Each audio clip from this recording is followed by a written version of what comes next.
Hello everyone, कैसे हैं आप सब। आज हम जो सॉल्व करने जा रहे हैं वो है MPPCS 2020 का पेपर। ठीक है, तो इसमें हम स्टार्ट करेंगे कि जो हमारा 2020 में पेपर आया हुआ है ये आपका ए नंबर का सेट है। ठीक है, ए सेट है और इसमें हम स्टार्ट करेंगे अपना पूरा पेपर, इसको सॉल्व करेंगे। ठीक है, चलिए स्टार्ट करते हैं। फिर पहला क्वेश्चन है आपका, मध्य प्रदेश का पन्ना जिला किस खनिज के लिए सबसे ज़्यादा फेमस है ना। किस खनिज के लिए सबसे ज़्यादा फेमस है आपका पन्ना स्टेट। तो इसका जो आंसर होगा वो होगा आपका डी। हीरे के लिए सबसे ज़्यादा फेमस है आपका एमपी।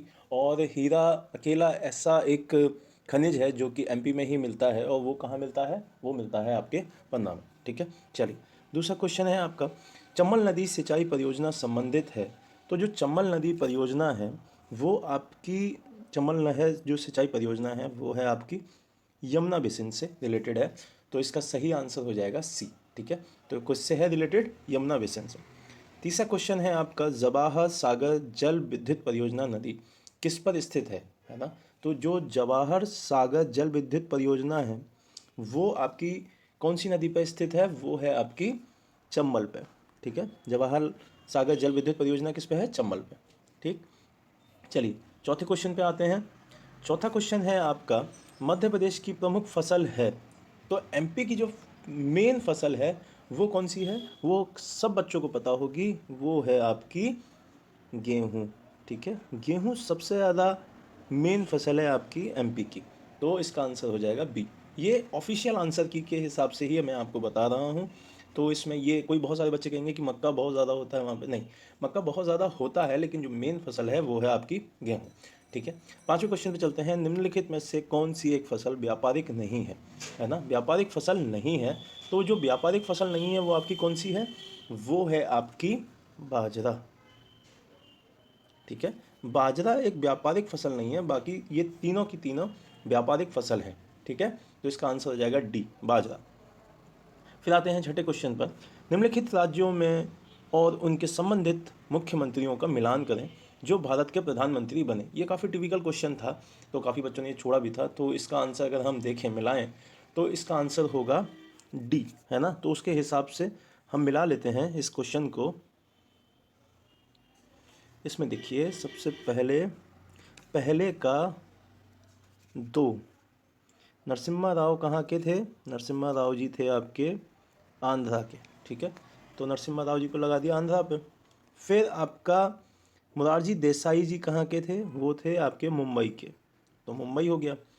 फिर देवगौड़ा जी कहाँ के थे, वो थे कर्नाटका के, तो कर्नाटका हो गया। चरण सिंह जी कहाँ के थे, वो थे उत्तर प्रदेश के, तो उत्तर प्रदेश लगा दिया। ठीक है, और आपके नरेंद्र मोदी जी कहाँ के हैं, वो हैं गुजरात के, तो गुजरात लगा दिया। तो इसका ऑप्शन हो जाएगा D. D is the correct answer, आपका ये आंसर होगा। ठीक है, सातवें क्वेश्चन पे चलते हैं। भारत के सर्वोच्च न्यायालय में निम्नलिखित में से किस प्रकार के न्यायाधीशों की नियुक्ति की जा सकती है ना। तो किस तरीके के जो चीफ जस्टिस हैं उनकी पोस्टिंग की जा सकती है, उनका अपॉइंटमेंट किया जा सकता है, ये क्वेश्चन बोल रहा है। ऑप्शन ए है तदर्थ न्यायाधीश, और ऑप्शन बी है अतिरिक्त न्यायाधीश, है ना। तदर्थ मीन्स होता है एडहॉक और अतिरिक्त होता है एडिशनल। ठीक है, तो सातवें क्वेश्चन का जो सही आंसर होगा वो होगा आपका ए। इसमें आप एडहॉक को कर सकते हैं लेकिन अतिरिक्त वाले को नहीं कर सकते। तो A is a correct answer, A. ठीक, चलिए आठवें क्वेश्चन पे चलते हैं। आठवां क्वेश्चन है, निम्नलिखित में से केंद्रीय सार्वजनिक क्षेत्र का उद्यम CPSI, केंद्रीय सार्वजनिक क्षेत्र का उद्यम उद्यम भारत सरकार के लोक उद्यम विभाग द्वारा सूचीबद्ध जनवरी 2020 महारत्न की श्रेणी में नहीं आता। कौन सा ऐसा लोक उद्यम है जो कि महारत्न की श्रेणी में नहीं आता है। तो इसका बहुत इजीली आंसर आप दे सकते हैं, वो है आपका ऑयल इंडिया लिमिटेड। ठीक है, ऑयल इंडिया लिमिटेड वो एक एवेंचर है जो कि आपके महारत्न में नहीं आता। ठीक है, नाइन्थ क्वेश्चन पे चलते हैं। वित्त क्षेत्र के मूल्यांकन समिति committee of financial sector assessment की सह अध्यक्षता किसके द्वारा की जाती है।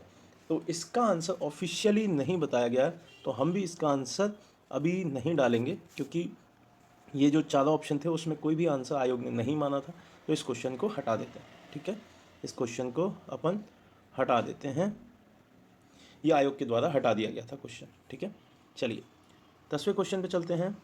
गैर बैंकिंग कंपनियों NBFC के लिए लोकपाल योजना 2018 को किस दिनांक को भारतीय रिजर्व बैंक के द्वारा प्रभावी रूप से पेश किया गया था, है ना। तो 10वां जो क्वेश्चन है उसको अगर अच्छे से पढ़े हैं, गैर बैंकिंग वित्तीय कंपनियां जो NBFCs होती हैं उसके लोकपाल योजना 2018 को किस दिनांक को भारतीय रिजर्व बैंक के द्वारा उसके प्रभावी रूप से पेश किया गया था, तो इसकी डेट होगी 23 फरवरी 2018 को। ठीक है, 23 फरवरी 2018 को ये पेश किया गया था प्रभावी रूप से। ठीक है, चलिए 11वें क्वेश्चन पे चलते हैं। फरवरी 2021 में किस पड़ोसी देश की सेना के द्वारा तख्ता पलट किया गया है, तो ये करंट की न्यूज़ थी उस टाइम।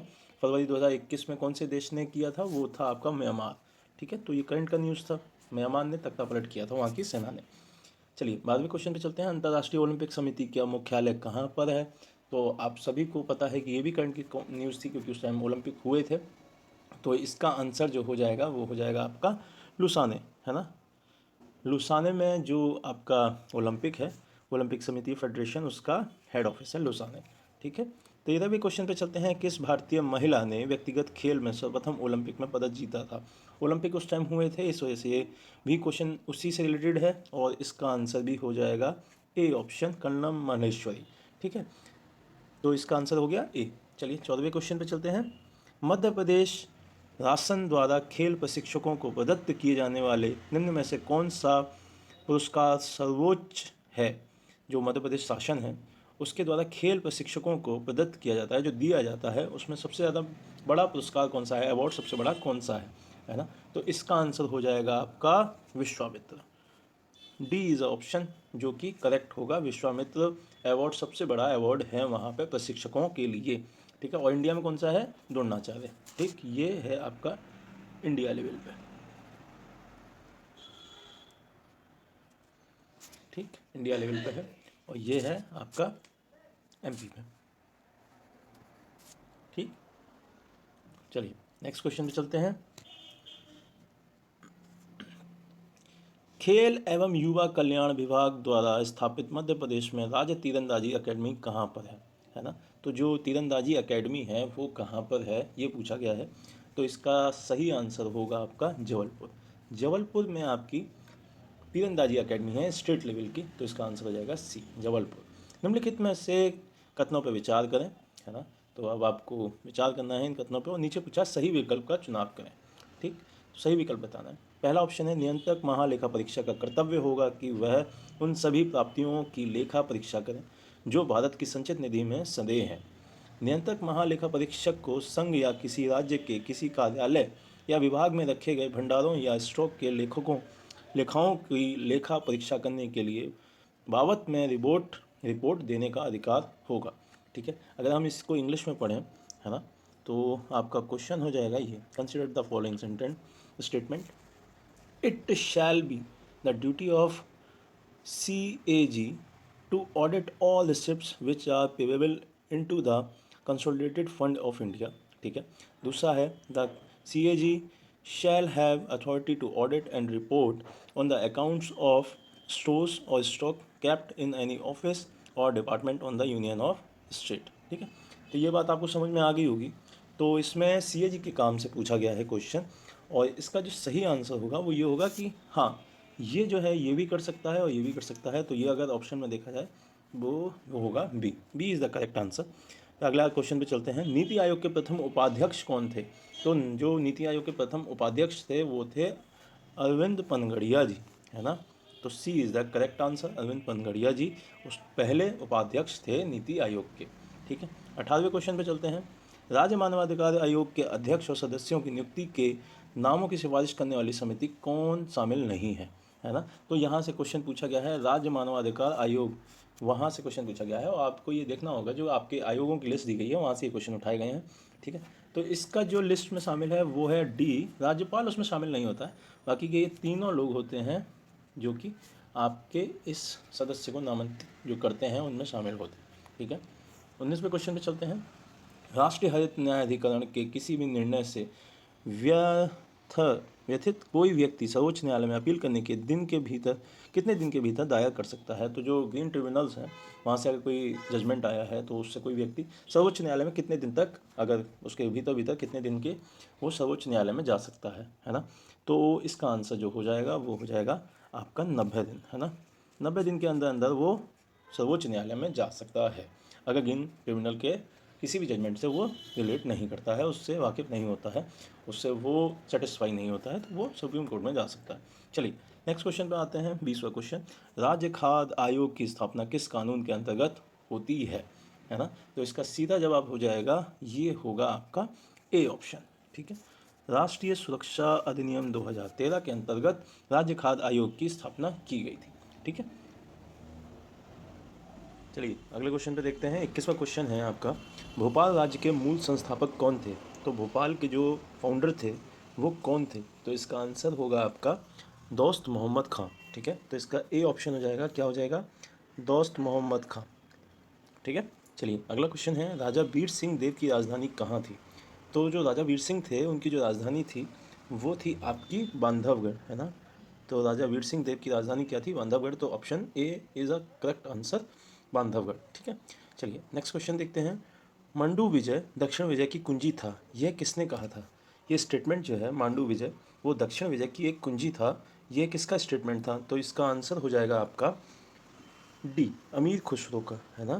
किसने कहा था ये बात कही थी अमीर खुसरो ने कि मांडू विजय जो है वो दक्षिण विजय की कुंजी है, ठीक है। चलिए नेक्स्ट क्वेश्चन पे देखते हैं। भीमबेटका को किसने खोजा था, है ना। जो भीमबेटकाएँ हैं, जो वहाँ की गुफाएं हैं, वो किसके द्वारा खोजी गई हैं। तो उसका आंसर हो जाएगा डॉक्टर विष्णुधर वाकाणकर, डॉक्टर विष्णुधर वाकाणकर, ठीक है। भीमबेटका को किसने खोजा, डॉक्टर विष्णुधर वाकाणकर ने, ठीक है। नेक्स्ट क्वेश्चन है, मध्य प्रदेश में सर्वाधिक पाई जाने वाली जनजाति कौन सी है। तो जो सबसे ज़्यादा मध्य प्रदेश में पाई जाती है वो है आपकी भील जनजाति, ठीक है। कौन सी जनजाति है, वो है आपकी भील जनजाति, जो कि सबसे ज़्यादा पाई जाती है आपके एमपी में, ठीक है। 26वें क्वेश्चन पे आते हैं। सूची 1 और सूची 2 को सुमेलित करना है, ठीक है। एक तरफ घास के मैदान दे रखे हैं और एक तरफ देश और महाद्वीप दे रखे हैं, ठीक है। तो स्टेपीज़, पेरीज, बेल्ट्स और डाउन, ठीक है। तो इनके देश बताने हैं, इनके देश जो हैं वो है, आपको पता होना चाहिए, जो स्टेपीज़ हैं वो कहाँ मिलते हैं आपके, वो मिलती हैं आपकी दक्षिणी अफ्रीका में, ठीक है।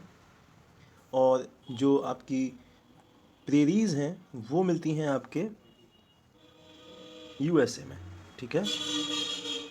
फिर आती है आपकी बेल्ट्स, जो बेल्ट्स हैं आपकी वो मिलती हैं आपको रशिया में, और जो डाउन्स हैं वो मिलते हैं आपके ऑस्ट्रेलिया में, ठीक है। तो आपका जो ऑप्शन ए है ना, option A is a correct answer जो कि आयोग ने दिया है, ठीक है, ए। अगले क्वेश्चन पे चलते हैं। अगला क्वेश्चन है, भारत के किस राज्य में सागौन का वन क्षेत्र सर्वाधिक है। जो सागौन वृक्ष होता है उसका वन क्षेत्र सर्वाधिक कौन से स्टेट में आपको मिलता है। तो ये हो जाएगा आपका मध्य प्रदेश, मध्य प्रदेश में सबसे ज़्यादा सागौन का वृक्ष मिलता है, ठीक है। नेक्स्ट क्वेश्चन है, निम्नलिखित में से कौन सा सुमेलित नहीं है, ठीक है। कौन सा सुमेलित नहीं है, एक तरफ उद्यान दे रखे हैं राष्ट्रीय उद्यान और दूसरी तरफ उसके स्टेट्स दे रखे हैं। तो 28वां क्वेश्चन जो है उसमें आपको पता होना चाहिए कि अंशी कहाँ पे है, कर्नाटक में है, ये सही है। बालकक्रम कहाँ पे है, मेघालय में है। हेमिस कहाँ पे है, लद्दाख में है। लेकिन चंदौली आपका गुजरात में नहीं है, तो ये आपका गलत हो जाएगा। चंदौली गुजरात में नहीं है, ये आपका गलत हो जाएगा। तो सी ऑप्शन रॉन्ग है, ठीक है। चलिए नेक्स्ट क्वेश्चन पे चलते हैं। भारतीय खनिज पदार्थों का भंडार किसे कहा जाता है, भारतीय खनिज पदार्थों का भंडार किसे कहा जाता है। तो इसका आंसर हो जाएगा छोटा नागपुर का पठार को भारतीय खनिज भंडार कहा जाता है, छोटा नागपुर के पठार को, ठीक है। नेक्स्ट क्वेश्चन पे देखते हैं। निम्नलिखित कथनों पर विचार कीजिए और कथन ए और कथन जो दूसरा कारण दिया है उसको बताइए। तो अभी कथन क्या दे रखा है कि पंजाब, हरियाणा, उत्तर प्रदेश भारत के प्रमुख गेहूं उत्पादक राज्य हैं, ठीक है। और उसका कारण क्या दे रखा है कि सुअपवाहित उर्वर भूमि, शीतकाल में 10 से 15 से तापमान और लगभग 75 सेंटीमीटर औसत वार्षिक वर्षा गेहूं के तापमान के लिए आवश्यक है। फिर इसका कथन जो कूट दे रखे हैं वो ए और आर दोनों सही हैं, आर ए की सही व्याख्या करता है। बी है ए और आर दोनों सही हैं परंतु आर ए की सही व्याख्या नहीं करता है। ए सही है परंतु आर गलत है, ए और आर दोनों गलत हैं।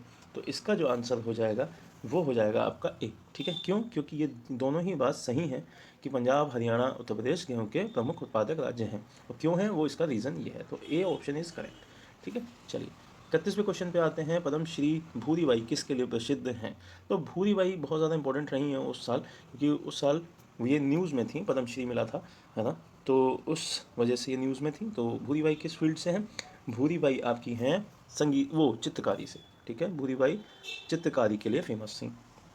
ठीक, चलिए 32वें क्वेश्चन को देखते हैं। कैलाश सत्यार्थी का जन्म मध्य प्रदेश के किस जिले में हुआ था? है ना, तो कैलाश सत्यार्थी का जो जन्म है वो बिदसा में हुआ था। तो इसका सही आंसर हो जाएगा ऑप्शन डी, बिदसा। ठीक, चलिए नेक्स्ट क्वेश्चन पे चलते हैं। 750 मेगावाट का solar power plant Madhya Pradesh के किस जिले में लगाया जा रहा है ना, तो इसका आंसर हो जाएगा रीवा। रीवा में 750 मेगावाट का सोलर पावर प्लांट लगाया जा रहा है, और इसलिए B option is correct, Rewa. ठीक, अगले क्वेश्चन पे चलते हैं। मिजोरम में स्थित फावकपुई राष्ट्रीय उद्यान को किस अन्य नाम से भी जाना जाता है? मिजोरम का जो फावकपुई राष्ट्रीय उद्यान है उसका दूसरा नाम क्या है? तो उसका दूसरा नाम जो है वो है नीला पर्वत उद्यान। नीला पर्वत उद्यान भी उसी का नाम है। तो इसका आंसर सही हो जाएगा बी ऑप्शन। 35th क्वेश्चन पे चलते हैं। 35th क्वेश्चन है आपका ये, फरवरी 2021 में प्रधानमंत्री जी के द्वारा किस शताब्दी समारोह की शुरुआत की गई है ना, तो ये आपको पता होना चाहिए कि चौरी चौरा शताब्दी समारोह फरवरी 2021 में प्रधानमंत्री जी के द्वारा स्टार्ट किया गया था, उसकी शताब्दी समारोह। तो answer C is correct, Chauri Chaura शताब्दी समारोह। ठीक है, तो अभी आप देखिएगा अमृत महोत्सव से भी काफ़ी क्वेश्चन आएंगे इस बार, तो अमृत महोत्सव को भी पढ़ के जाएँ। 36 क्वेश्चन पे आते हैं जी, आ गया। निम्नलिखित कथनों पर विचार कीजिए। पहला, भारत के निर्वाचन आयोग के मुख्य निर्वाचन आयुक्त को उच्चतम न्यायालय के न्यायाधीश वेतन के बराबर वेतन दिया जाता है। ठीक है। दूसरी लाइन, भारत के निर्वाचन आयोग के मुख्य निर्वाचन आयुक्त का कार्यकाल पद ग्रहण करने की तारीख से 6 वर्ष की अवधि 65 वर्ष की आयु जो भी पहले आ जाए तब तक होगा। ओके। फिर तीसरी लाइन कह रहा है, एक चुनाव आयुक्त किसी भी समय मुख्य चुनाव आयुक्त को संबोधित करके स्वहस्ताक्षरित लेख द्वारा अपना पद त्याग कर सकता है। तो इसमें से बताना है कि सही कथन कौन सा है। तो आपको पता होना चाहिए कि ये आपका कथन 1 और कथन 2 ये दोनों सही हैं, तीसरा कथन नहीं है सही। तो आंसर सही हो जाएगा 1 और 2 इज करेक्ट, बाकी का नहीं। ठीक है, चलिए फिर आते हैं अगले क्वेश्चन पर। भारतीय संविधान की 7वीं अनुसूची के किस सूची एवं प्रविष्ट का संबंध राज्य के विधानमंडल के निर्वाचन से है ना, तो इसका जो सही आंसर होगा वो होगा आपका सूची 2 और प्रविष्ट 37। ठीक है, इसका ये आंसर हो जाएगा सूची 2 और प्रविष्ट 37। ठीक, चलिए नेक्स्ट क्वेश्चन पे चलते हैं। मध्य प्रदेश राज्य निर्वाचन आयोग का गठन किया गया था। तो आपको पता होना चाहिए कि राज्य निर्वाचन आयोग का जो गठन है वो किया गया है 1 फरवरी 1994 को, मध्य प्रदेश के राज्य निर्वाचन आयोग का। तो सही आंसर हो जाएगा ए। ठीक, 1 फरवरी 1994। अगले क्वेश्चन पे चलते हैं। 2 या 2 से अधिक राज्यों के लिए एक संयुक्त राज्य लोक सेवा आयोग की स्थापना की जा सकती है ना, तो इसका जो किस प्रोसेस के हिसाब से होती है वो ये है, यदि संबंधित राज्य इस संबंध में करार करते हैं, यस होना चाहिए। संसद विधि द्वारा संयुक्त राज्य लोक सेवा आयोग की नियुक्ति की जाए। ठीक है, तो ए और बी दोनों करेक्ट हो जाएंगे, तो सी ऑप्शन इज करेक्ट। ठीक, चलिए 40वें क्वेश्चन पे चलते हैं। किस प्रावधान के अंतर्गत मध्य प्रदेश लोक सेवा आयोग का गठन किया गया था? ठीक है, तो किस प्रावधान के अंतर्गत मध्य प्रदेश लोक सेवा आयोग का गठन किया गया है? तो इसका आंसर हो जाएगा आपका बी, राज्य पुनर्गठन अधिनियम 1956 की धारा 118(3) के तहत, है ना। इसके तहत क्या किया गया है, आपके मध्य प्रदेश लोक सेवा आयोग का गठन किया गया है, राज्य पुनर्गठन आयोग अधिनियम 1956 की धारा 118(3) के तहत। ठीक है, चलिए 41वें क्वेश्चन में चलते हैं। राष्ट्रकवि बाल कवि बैरागी का वास्तविक नाम क्या था? तो बाल कवि बैरागी का जो वास्तविक नाम था वो था आपका नंदराम दास। ठीक है, Nandram Das is the real name of Bal Kavi बैरागी। ठीक है, चलिए 42 पर चलते हैं। 7 सागर, 9 नारंग नारायण और 84 महादेव की परिक्रमा मध्य प्रदेश के किस नगर में संपन्न होती है ना, तो इसका आंसर सीधे सीधे हो जाएगा आपका उज्जैन। ठीक, चलिए अगले क्वेश्चन पे चलते हैं। 43 पे, राजा भोज के किस कवि ने जैन धर्म अपना लिया था? राजा भोज का कौन सा ऐसा कवि था जिसने जैन धर्म को अपना लिया था? तो इसका आंसर हो जाएगा आपका Dhanpal. Dhanpal is the poet जिन्होंने आपका जैन धर्म अपना लिया था, धनपाल। ठीक है, चलिए अगले क्वेश्चन पे चलते हैं। प्रसिद्ध पर्यटन स्थल सांची के का जो प्राचीन नाम था वो क्या था? तो सांची का जो प्राचीन नाम था वो था आपका काकणाम। काकणाम, ठीक है, Kakanam is the real name of Sanchi, Kakanam. ठीक है, तो ये हो जाएगा। 45 क्वेश्चन पे चलते हैं। टाटिया भील का वास्तविक नाम क्या था? तो टाटिया भील का जो वास्तविक नाम था वो था टांटिया, ठीक है। Tantia Bhil is the real name of Tatia Bhil, ठीक है, टांटिया। तो ए ऑप्शन करेक्ट हो जाएगा, टांटिया। फिर आते हैं 46 क्वेश्चन पे। जेनेटिक कोड की विशिष्ट विशेषताएं हैं। यह प्राय सार्वत्रिक होती है। यह 3 न्यूक्लियोटाइड क्षारकों से बना हुआ होता है जो 20 अम्ल से संगत होते हैं। यह अंतव्यापी, गैर स्पष्ट और कोमा रहित होता है और इसमें एक प्रारंभन एवं एक समापन कोडोन होता है। तो ये पता होना चाहिए आपको जेनेटिक कोड की जो विशेषताएं हैं वो क्या क्या हैं, है ना। तो इसका जो सही आंसर हो जाएगा कि ये सारी की सारी जेनेटिक कोड की विशेषता हैं कि ये ए भी होगा, बी भी होगा, सी भी होगा, डी भी होगा। तो उपयुक्त सभी, ठीक है, उपयुक्त सभी। चलिए नेक्स्ट क्वेश्चन पे चलते हैं। राष्ट्रीय विषाणु विज्ञान संस्थान कहाँ पे है? राष्ट्रीय विषाणु जो विज्ञान संस्थान है वो पूछा गया है। संस्थान भी काफ़ी पूछे जाते हैं बीबीसीएस में। तो 47 का आंसर जो होगा राष्ट्रीय विषाणु विज्ञान संस्थान वो होगा आपका पुणे में, ठीक है। पुणे इसका सही आंसर होगा। राष्ट्रीय विषाणु विज्ञान संस्थान कहाँ पे है? तो पुणे में है। फिर आते हैं भारत ने किस देश के साथ नीली अर्थव्यवस्था पर सतत विकास हेतु साझेदारी के लिए टास्क फोर्स का निर्माण किया है? तो ये किया है आपके बी, नॉर्वे के साथ, है ना। नॉर्वे के साथ इंडिया ने एक हस्ताक्षर किया है साझेदारी उस पर कि अब टास्क फोर्स की जाएगी किस चीज़ के लिए? समुद्री संसाधनों की आप उसको सुरक्षित किए करें उसके लिए, ठीक है, नीली अर्थव्यवस्था को बढ़ाने के लिए, नॉर्वे के साथ। आते हैं 49 क्वेश्चन पर। आम की नीलम एवं अल्फांसो के मध्य क्रॉस से अगर किसी शक्कर किस्म की जो फल का विकास होता है वो कौन सी है? वो है आपकी कौन सी? वो होगी आपकी रत्ना। रत्ना जो वैरायटी है आम की वो आपके नीलम और अल्फांसो इन दोनों को मिलाने के बाद बनती है रत्ना, ठीक है। चलिए 50वें क्वेश्चन पे देखते हैं। राष्ट्रीय स्वास्थ्य मिशन की जननी सुरक्षा योजना के मुख्य उद्देश्य क्या है? राष्ट्रीय स्वास्थ्य मिशन की जो जननी सुरक्षा योजना है उसका जो मेन मोटिव है वो है आपका माता एवं शिशु की मृत्यु दर को कम करना, है ना। माता एवं शिशु की मृत्यु दर को कम करना किसका मेन मोटिव है? राष्ट्रीय स्वास्थ्य मिशन, ठीक है, जननी सुरक्षा योजना, ठीक। चलिए 51 क्वेश्चन पे चलते हैं।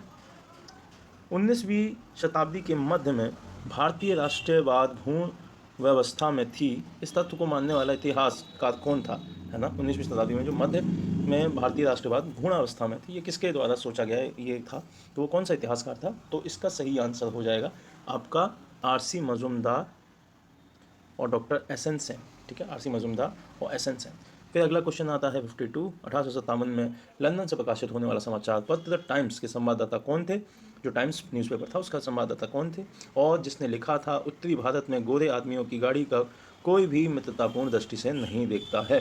तो इसका जो आंसर होगा वो होगा आपका W.H. रसल। W.H. रसल उसके संवाददाता थे टाइम्स के, ठीक है, जिन्होंने ये लिखा था। चलिए अगले क्वेश्चन पे चलते हैं। भारत की आत्मनिर्भर समाज व्यवस्था का वर्णन करते हुए किसने कहा है कि भारत की ग्राम व्यवस्था छोटे छोटे गणतंत्र हैं, है ना। तो ये किसके द्वारा कहा गया है कि ग्राम व्यवस्था छोटे छोटे गणतंत्र हैं? तो ये कहा गया है चार्ल्स मेटकॉफ ने। चार्ल्स मेटकॉफ ने कहा कि जो भारत की ग्राम व्यवस्था है वो छोटे छोटे वहाँ के गणतंत्र हैं, ठीक है। चलिए नेक्स्ट क्वेश्चन पे चलते हैं 54 पे। 1956 के राज्य पुनर्गठन अधिनियम के द्वारा कितने राज्य और संघीय क्षेत्रों की स्थापना की गई? तो 1956 के जो राज्य पुनर्गठन अधिनियम आया उसके द्वारा स्टेट में कितने स्टेट्स और कितने संघीय क्षेत्रों की स्थापना की गई थी? तो वो होगा आपका 14 राज्य बनाए गए थे और 6 संघीय क्षेत्र बनाए गए थे। तो ए ऑप्शन इसका सही आंसर हो जाएगा, 14 स्टेट और 6 आपका संघीय क्षेत्र, ठीक। 55 क्वेश्चन पे आते हैं। भारतीय रियासतों के शासकों के विशेष अधिकारों और पीवी बसों की समाप्ति कब की गई? तो ये संशोधन है, तो संशोधनों से भी क्वेश्चन आते हैं। पीवी बस कब समाप्त कर दिया गया? तो 55 वाले का आंसर हो जाएगा आपका 1971 में इंदिरा गांधी जी के द्वारा पीवी बस समाप्त कर दिया गया था, तो 1971, ठीक है। फिर अगला क्वेश्चन देखते हैं। किस संगठन ने व्योमित्र नामक के भारतीय रोबोट को विकसित किया है? तो व्योमित्र किसके द्वारा जो रोबोट है वो किसके द्वारा विकसित किया गया है? तो वो किया गया है आपका इसरो के द्वारा, ठीक है। इसरो के द्वारा व्योमित्र रोबोट स्टार्ट किया गया है। व्योमित्र मतलब जो रोबोट है डेवलप किया गया है इसरो के द्वारा। अगला क्वेश्चन है 57। गार्टनर के अनुसार 4 चरण परिपक्वता मॉडल को क्रम में व्यवस्थित किया जा सकता है। जो गार्टनर की थ्योरी है 4 चरण परिपक्वता, उसको किस तरीके से ऑर्डर में रखा जाता है? तो वो है आपका सबसे पहले सूचना, फिर होगी आपकी सहभागिता, फिर लेन देन और फिर परिवर्तन। मतलब सूचना, सहभागिता, लेन देन, परिवर्तन, तो ये ऑर्डर होगा, ठीक है। तो डी ऑप्शन इज करेक्ट। अगला क्वेश्चन देखते हैं एक सामाजिक नेटवर्क के रूप में प्रतिनिधित्व किया जा सकता है। एक सामाजिक नेटवर्क के रूप में प्रतिनिधित्व किया जा सकता है, तो इसका जो सही आंसर हो जाएगा वो है आपका ग्राफ के द्वारा। ठीक है, ए ऑप्शन, ग्राफ के द्वारा उसका प्रतिनिधित्व किया जा सकता है। 59 क्वेश्चन देखते हैं। IPv6 प्रोटोकॉल आईपी पते की परिभाषित करता है ना। जो IPv6 है वो क्या क्या परिभाषित करता है आईपी पते के ऊपर, किस उसको, तो 32 बिट, 64 बिट, 128 बिट, 256 बिट, है ना। तो इसका जो आंसर हो जाएगा वो हो जाएगा आपका 128 बिट, इसका सही आंसर होगा IPv6 की प्रोटोकॉल आईपी। ठीक है, 128 बिट। ठीक, अगला क्वेश्चन है, यह जो वरीयताओं को एकत्रित करके उपयोग जो करता है उनके हितों के बारे में स्वचालित पूर्वानुमान बनाने की एक विधि है ना। यह जो वरीयताओं को एकत्रित करके उसके उपयोगकर्ताओं के हितों के बारे में स्वचालित पूर्वानुमान बनाने की एक विधि है, उसको क्या कहते हैं, है ना। तो उसको जो हम कहते हैं वो कहते हैं सहयोगात्मक फिल्टरिंग, है ना। तो डी ऑप्शन इज करेक्ट, सहयोगात्मक फिल्टरिंग कहते हैं उस विधि को। ठीक है, 61 क्वेश्चन देखते हैं। वर्ष 2011 की जनगणना के अनुसार किस राज्य में जनसंख्या की दशकीय वृद्धि न्यूनतम रही, है ना। जो न्यूनतम रही, न्यूनतम पूछ रहा है, सबसे कम कहाँ की रही है दशकीय वृद्धि, तो इसका आंसर हो जाएगा आपका नागालैंड। नागालैंड की जो दशकीय वृद्धि है वो सबसे न्यूनतम रही है। ठीक है, तो अगले क्वेश्चन पे चलते हैं। उर्वरक उद्योग के लिए कौन सा कच्चा माल नहीं है, उर्वरक उद्योगों के लिए कौन सा कच्चा माल नहीं है, तो इसका जो सही जवाब हो जाएगा वो हो जाएगा आपका कास्टिक सोडा। कोई भी बेस मटेरियल नहीं है किसी भी उद्योग के लिए, किसी भी उर्वरक उद्योग के लिए कास्टिक सोडा यूज़ नहीं किया जा सकता उसमें। ठीक है, तो डी ऑप्शन इज करेक्ट। अगले क्वेश्चन पे चलते हैं। निम्नलिखित में से कौन सा सुमेलित नहीं है ना। कौन सा सुमेलित नहीं है, एक तरफ पर्वत दे रखे हैं, एक तरफ महाद्वीप दे रखे हैं। तो किलिमंजारो कहाँ पे है, किलिमंजारो आपको पता है कि आपका अफ्रीका में है, तो ये सही हो गया। माउंट मेकाले उत्तरी अमेरिका में है, तो ये सही हो गया। एल्ब्रूस एशिया में नहीं है, ये यूरोप में है, तो ये गलत हो गया, तो इसको काट देंगे। एंक्वागुआ आपका दक्षिण अमेरिका में है, तो ये सही हो जाएगा। तो सी ऑप्शन इसका सही आंसर होगा, जो कि सही सुमेलित नहीं है। ठीक, अगले क्वेश्चन पे चलते हैं। सूची 1 सूची 2 से सुमेलित कीजिए तथा दिए गए कूटों को मिलाइए। एक तरफ कृषि प्रदेश दे रखे हैं, एक तरफ उसके देश दे रखे हैं। ठीक है, चलिए मिला लेते हैं फिर। वाणिज्य दूध उत्पादन, दूध उत्पादन में फर्स्ट कौन होगा, तो इसमें आपका फर्स्ट होगा डेनमार्क। डेनमार्क। फिर अन्न उत्पादन, अन्न उत्पादन जो हैं आपके वो हो जाएंगे, नहीं नहीं नहीं, आपका हाँ, जो अन्न उत्पादन है वो हो जाएगा अर्जेंटीना। जो बागाती कृषि है वो हो जाएगी आपकी मलेशिया। और जो वाणिज्यिक फल उत्पादन है वो हो जाएंगे आपके फ्रांस। तो सबसे पहले 3, फिर दूसरे का 1, तीसरे का 4 और 2, तो आपका ए ऑप्शन इज करेक्ट, है ना। 3 1 4 2 करेक्ट आंसर हो जाएगा। चलिए नेक्स्ट क्वेश्चन पे चलते हैं। भारत के निम्नलिखित क्षेत्रों में से निम्नलिखित राज्य पवन ऊर्जा के विकास की संभावनाएं अधिक हैं, किस राज्य में, है ना। तो सबसे पहले ये देख लिया जाए कि कहाँ पे सबसे ज़्यादा जो संभावनाएं पवन ऊर्जा की वो कहाँ पे हैं, तो वो होंगी आपके तमिलनाडु और गुजरात में, है ना। क्योंकि कोस्टल एरिया है, यहाँ पे तेज़ हवाएं चलेंगी। ठीक है, तमिलनाडु और गुजरात में। ठीक, तो सी ऑप्शन करेक्ट हो जाएगा। नेक्स्ट क्वेश्चन पे चलते हैं। बिंदुसार के शासनकाल में अशोक ने अवंती महाजनपद जीतकर मौर्य साम्राज्य में मिला लिया था। इसका उल्लेख किस ग्रंथ में मिलता है, ये किस बात में, किस ग्रंथ में ये बात बताई गई है कि अशोक ने अवंती को महाजनपद, जो अवंती का महाजनपद था उसको जीत के मौर्य साम्राज्य में मिला दिया था। ठीक है, तो ये बात पता चलती है आपकी आपके जो बौद्ध घोष हैं, है ना, उसके समस्त जो पाठ्यदिकाएँ हैं उसमें पता चलता है, और यहाँ तक कि कौटिल्य का अर्थशास्त्र में भी पता चलता है। इसीलिए आयोग ने ए और बी दोनों को ही आंसर माना था। ठीक है, ए और बी दोनों ही इसके आंसर बताए गए थे। ठीक है, अगले क्वेश्चन पर चलते हैं। चचनामा के अनुसार 6वीं और 7वीं शताब्दी में सिंधु देश की राजधानी क्या थी। जो चचनामा बुक है उसके अनुसार 6वीं और 7वीं शताब्दी में सिंधु देश की राजधानी क्या थी, तो इसका आंसर है Arora. Arora is the capital किसकी, सिंधु एरिया की, है ना। सिंधु एरिया की जो राजधानी थी वो थी अरोड़। ठीक, अकॉर्डिंग टू चचनामा। अगले क्वेश्चन पे आते हैं। मुगल कालीन ग्रंथ मासिर ए आलमगीरी किसकी रचना है ना। मासिर ए आलमगीरी किसकी बुक है, तो ये है साकी मुस्तैद खां की। साकी मुस्तैद खां की एक बुक है जिसका नाम है मासिर ए आलमगीर। ठीक है, चलिए अगले क्वेश्चन पे चलते हैं। मध्यकालीन भारतीय इतिहास में पनही और उपना किसके उल्लेख किस संदर्भ में मिलता है ना। तो ये आपका जूता, मतलब आपने सुना भी होगा, पनही पहन के घूम रहे थे, तो पनही जूते के लिए यूज़ किया जाता है, जूता, पनही जूते को कहा जाता है। चलिए अगले क्वेश्चन में होता है, आते हैं। आदि ब्रह्म समाज की स्थापना किसने की थी? तो ब्रह्म समाज सभी को पता है, ब्रह्म समाज 3 ब्रांचेस में बट गया था, है ना। तो उसी में से एक ब्रांच थी आदि ब्रह्म समाज, उसके फाउंडर कौन थे? तो आपका जो सही आंसर हो जाएगा वो हो जाएगा Devendra Nath Tagore is the founder of Adi Brahmo समाज। ठीक है, आदि ब्रह्म समाज के फाउंडर कौन थे? देवेंद्र नाथ टैगोर। अगले क्वेश्चन पे आते हैं। भारत शासन अधिनियम 1919 के अंतर्गत भारतीय विधायिका का अंतिम निर्वाचन किस वर्ष में आयोजित किया गया था? तो आपको पता है सिलेबस में दिया गया है भारत शासन अधिनियम 1919, तो इससे क्वेश्चन आएंगे ही आएंगे, तो ये क्वेश्चन आया है वहाँ से। तो इसका जो सही आंसर हो जाएगा वो हो जाएगा आपका 1934 में लास्ट इसका आयोजन किया गया था। ठीक है, चलिए अगले क्वेश्चन पे चलते हैं। संविधान सभा के प्रथम मनोनीत उपसभापति कौन थे? संविधान सभा के प्रथम मनोनीत उपसभापति कौन थे, ये पूछा गया है क्वेश्चन। तो ये उपसभापति के बारे में पूछा गया है, तो फ्रैंक एंथोनी उसके उपसभापति थे। डी ऑप्शन इसका सही आंसर हो जाएगा, फ्रैंक एंथोनी। चलिए अगले क्वेश्चन पे चलते हैं।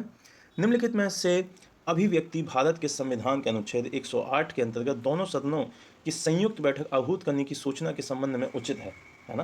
तो ये क्वेश्चन जो है वो आपके राष्ट्रपति के आशय के बिहाफ पर है, तो इसका जो आंसर हो जाएगा वो हो जाएगा ए, राष्ट्रपति के आशय। ठीक, चलिए अगला क्वेश्चन है आपका। भारत के संविधान का अनुच्छेद 24 जोखिमपूर्ण कार्यों से संबंधित कारखानों में बालकों के नियोजन को निषेध करता है, ऐसा निषेध है। तो ये जो निषेध है वो किस तरीके का निषेध होगा? वो होगा आपका पूर्ण निषेध, उसमें लिखा हुआ है पूर्ण निषेध। ठीक है, आप आर्टिकल 24 के बिहाफ पर ऐसे कारखाने जो कि बहुत ज़्यादा जोखिमपूर्ण कार्यों से संलग्नित हैं वहाँ पे आप बच्चों का नियोजन नहीं कर सकते, उसका पूर्ण निषेध है। ठीक है, चलिए 75वें क्वेश्चन पे चलते हैं। भारत के संविधान के अनुसार आर्टिकल नंबर 368 के संबंध में कौन सा कथन सही है? पहला, 24वें संविधान संशोधन अधिनियम 1971 के द्वारा अनुच्छेद 368 संशोधित किया जा सकता है। ठीक है, दूसरी बात बोल रहा है कि 101 संविधान संशोधन अधिनियम 2016 के द्वारा अनुच्छेद 368 संशोधित किया गया था। तो ये दोनों ही बातें सही हैं, तो इसमें आपकी दोनों बातें सही हैं, तो ऑप्शन डी इज करेक्ट।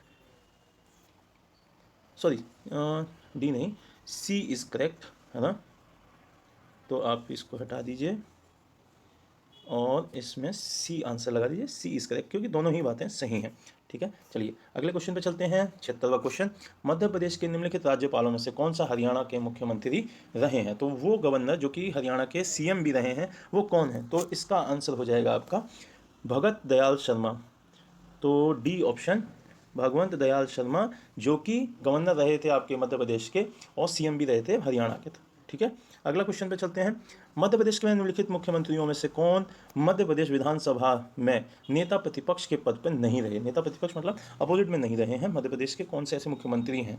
ठीक है, तो 4 नाम दे रखे हैं और नीचे ऑप्शन दे रखे हैं, तो आपको पता होना चाहिए। तो ये आंसर जो होगा वो होगा आपका दिग्विजय सिंह कभी भी नेता प्रतिपक्ष नहीं रहे हैं और मोतीलाल वोरा भी कभी नेता प्रतिपक्ष नहीं रहे हैं, तो ऑप्शन ए इज करेक्ट। ठीक है, अगले क्वेश्चन पे चलते हैं। मध्य प्रदेश विधानसभा की कार्यवाही का सही क्रम चुनें, है ना। तो ये अब मध्य प्रदेश की जो विधानसभा है उसकी कार्यवाही किस ऑर्डर में की जाती है वो आपको बताना है। तो आपको पता होना चाहिए, सबसे पहले होता है राज्यपाल का अभिभाषण, फिर होता है आपका शपथ, फिर होती है आपकी निधन संबंधी उल्लेख और फिर होता है मंत्रियों का परिचय। तो सी ऑप्शन इसका सही ऑर्डर होगा, 2 3 1 4। ठीक है, चलिए अगले क्वेश्चन को देखते हैं। मध्य प्रदेश उच्च न्यायालय के निम्नलिखित मुख्य न्यायमूर्तियों में से कौन भारत के उच्चतम न्यायालय के न्यायाधीश नहीं रहे हैं? कौन सा ऐसा हाईकोर्ट का जज था जो कि सुप्रीम कोर्ट के जज नहीं रहे हैं? तो इसका जो आंसर होगा वो होगा एस के झा, न्यायमूर्ति एस के झा ऐसे जस्टिस थे जो कि सुप्रीम कोर्ट के न्यायाधीश नहीं रहे, सी ऑप्शन। फिर अगले क्वेश्चन पे आते हैं। मध्य प्रदेश में नगर पालिकाओं में अनुसूचित जनजातियों हेतु स्थानों के आरक्षण का प्रावधान भारत के संविधान के निम्नलिखित निम्नांकित में से किस अनुच्छेद के अंतर्गत किया जाता है? ठीक है, तो इसका जो आंसर होगा वो होगा आपका 243 ना 1, है ना। तो ए ऑप्शन इसका होगा 243 ना 1 पहला। ठीक है, अगले क्वेश्चन पे चलते हैं। मध्य प्रदेश में कुल वनों के कितने प्रतिशत भाग पर सागौन के वृक्ष पाए जाते हैं? ठीक है, सागौन के वृक्ष, पिछले भी क्वेश्चन पूछा गया था कि सागौन सबसे ज़्यादा कहाँ मिलता है? एमपी में, तो अब फिर से सागौन से ही आया है कि सागौन का कितना परसेंट मध्य प्रदेश में पाया जाता है ना। तो इसका आंसर आयोग ने नहीं दिया क्योंकि ये करंट के आंकड़े वहाँ की गवर्नमेंट ने नहीं बताए थे उस टाइम, तो इसका आंसर नहीं बताया गया है आयोग के द्वारा, इसको नहीं मारेंगे। ठीक है, अगले क्वेश्चन पर चलते हैं। 82 क्वेश्चन है, बेतवा नदी निकलती है, बेतवा नदी कहाँ से निकलती है? बेतवा नदी निकलती है आपकी विंध्य की पहाड़ियों से, तो इसका सही आंसर हो जाएगा सी ऑप्शन, विंध्य की पहाड़ियों से क्या निकलती है? बेतवा नदी। ठीक है, अगले क्वेश्चन पे चलते हैं। मध्य प्रदेश के किस भाग में वार्षिक तापांतर अधिक रहता है?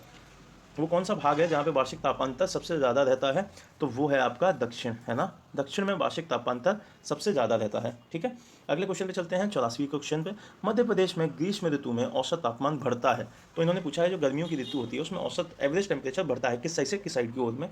तो इसका आंसर जो हो जाएगा पूर्व से पश्चिम की ओर औसत टेम्परेचर जो है वो बढ़ता है। तो बी ऑप्शन इज करेक्ट, पूरब से पश्चिम की ओर, है ना। पूरब से पश्चिम की ओर औसत टेम्परेचर बढ़ता है। ठीक, अब चलते हैं 85वें क्वेश्चन पे। आध्यात्मिक खनिज क्या होते हैं? आध्यात्मिक खनिज क्या होते हैं? तो इसमें आपको ये बताना है कि कौन सा खनिज ऐसा है जो आध्यात्मिक है, धात्विक नहीं है, मेटेलिक नहीं है, नॉन मेटेलिक है ना। तो इसमें आपको पता है संगमरमर ऐसा खनिज है जो कि आध्यात्मिक है ना। तो ए ऑप्शन इज करेक्ट। ठीक, चलिए अगले क्वेश्चन में चलते हैं। मनुष्य में कितने जोड़ी कपाल तंत्रिका पाई जाती हैं, है ना। तो इसमें पूछा है मनुष्य में कितने जोड़ी कपाल तंत्रिका पाई जाती हैं। तो इसका जो सही आंसर हो जाएगा वो है 12 जोड़ी। ठीक है, 12 जोड़ी कपाल तंत्रिका पाई जाती हैं। B option is correct. फिर आते हैं 87 क्वेश्चन पे। किसी भी पारिस्थितिक तंत्र में ऊर्जा का पिरामिड होता है। तो जो ऊर्जा का पिरामिड होता है वो किसी भी पारिस्थितिक तंत्र में कैसा होता है ना। तो वो पूछा है हमेशा सीधा। ए ऑप्शन इज करेक्ट, हमेशा सीधा होता है। ठीक, अगले क्वेश्चन पे चलते हैं। भोजन में मोनोसोडियम ग्लूटामेट MSG का उपयोग किया जाता है। जो भोजन होता है उसमें मोनोसोडियम ग्लूटामेट क्यों यूज़ किया जाता है? तो इसका जो सही आंसर होगा वो होगा स्वाद बढ़ाने के लिए क्या यूज़ किया जाता है? Monosodium glutamate. ठीक है, MSG यूज़ किया जाता है। अगले क्वेश्चन पे चलते हैं, 89 क्वेश्चन। आपदा प्रबंधन एक्ट बनाया गया था, तो ये बनाया गया था आपका 2005 में, है ना। आपदा प्रबंधन एक्ट कब बनाया गया था? 2005 में। और इसका अध्यक्ष कौन होते हैं? वो होते हैं PM सर। ठीक है, PM।